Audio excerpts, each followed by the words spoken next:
sangat merasakan adanya dana bagi hasil jaringan tembakau ini karena kita mendapatkan 20% dari total anggaran yang masuk ke Klaten, sehingga 20% ini kami bagi dua, ada di program peningkatan kualitas bahan baku, kemudian program sosial dan program industri milik Perindak.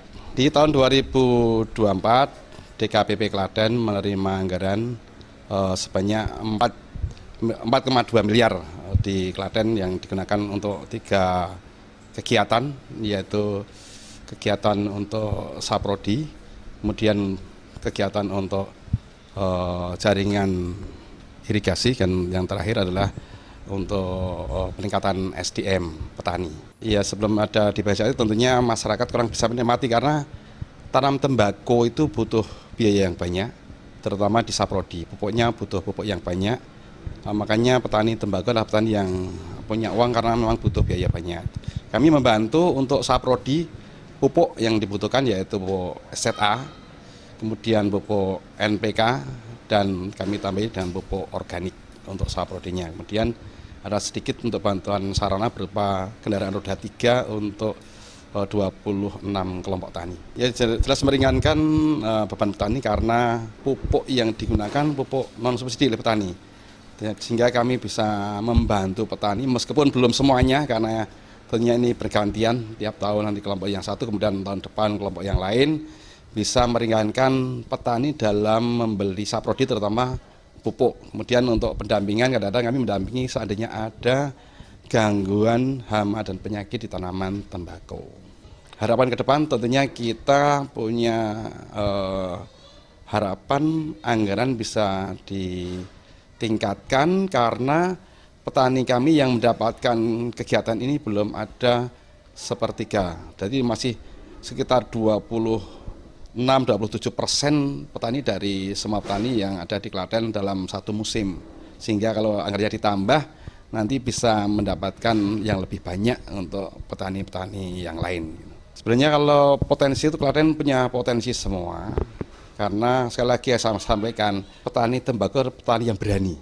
Karena butuh modal yang besar dengan potensi harga jual yang belum pasti. Tapi kadang-kadang petani sudah hafal, besok turun, kemudian besoknya naik, sudah hafal.